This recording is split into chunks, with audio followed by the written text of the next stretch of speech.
Hey, my name is Aline. I'm an electrical engineering consultant at WSCAD, and today I want to show you how easy it is to create your electrical schematics using the WSCAD suite. And for that, I've prepared an example. Right here you see a packaging unit where a box with goods arrives and then needs to be packed and labeled.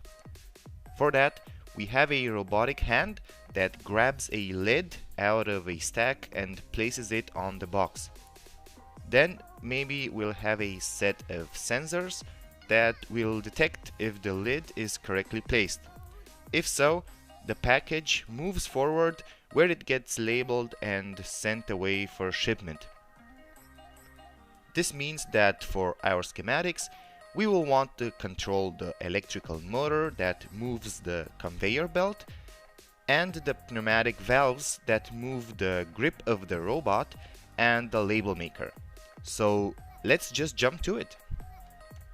So here I'm just starting off with my supply page, and I'm going to place a protection for my circuit out of the part database. I already downloaded some parts in advance from WSCAD Universe, and these parts also have symbols attached to them. And now you see me here using a lot of shortcuts in order for me to move as fast as possible when creating the electrical schematics. So let me just finish this supply page real quick.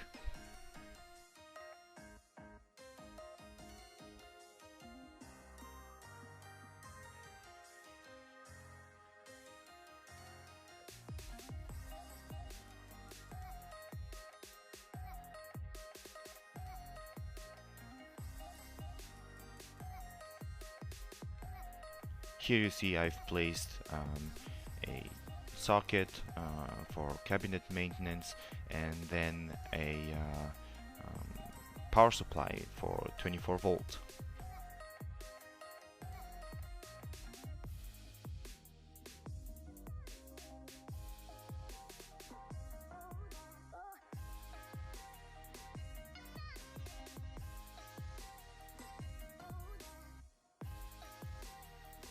Okay, once the supply page is done, I'm going to move over to the page where I'm drawing my conveyor belt, where we have our motor that starts and stops the conveyor belt. And here I'm going to place the protection for the motor as a part out of my database. And maybe the motor, for the motor itself, I don't need a part. I'm just going to place it as a symbol out of my symbol explorer.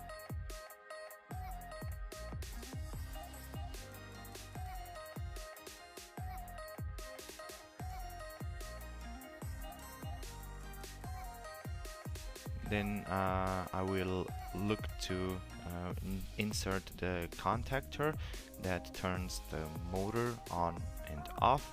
I'm going to place that out of the part management like I did before with the other parts.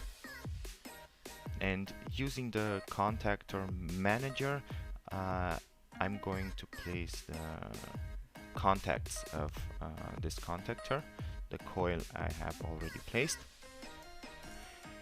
And maybe you want some manual controls for starting and stopping your conveyor belt, and for that I'm also placing a start and stop button.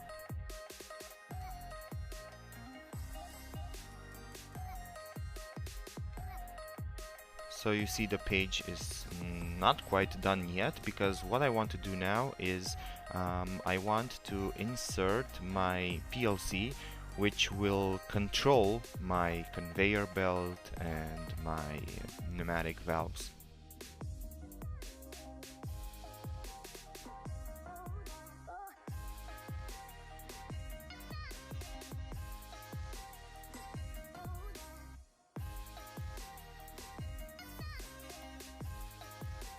After I'm done placing the PLC, I'm going to assign some comments on the addresses of the PLC. just to know what each address does. And I'm going to fast forward here.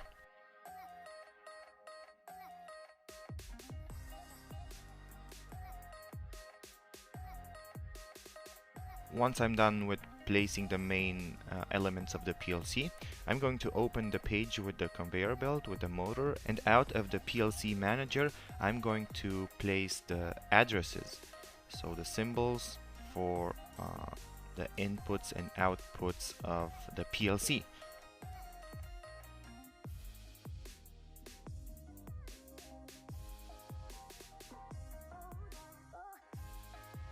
Now maybe just duplicate this button. One is going to be used to start the conveyor belt, the other one to stop the conveyor belt.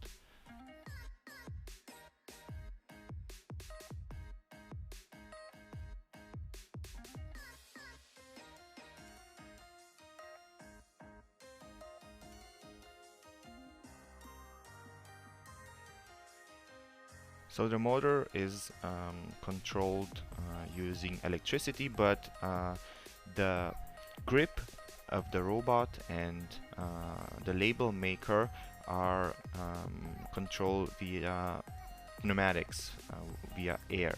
And for that I'm going to insert the electrical part of the valve, and we are going to leave the fluid schematics for later on.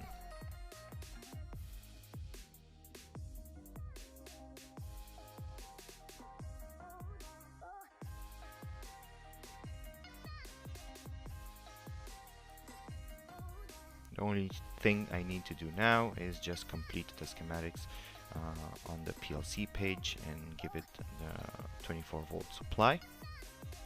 So that's the schematic. Make sure to check out the next videos where I'm going to build a panel layout, fluid schematics, and much more.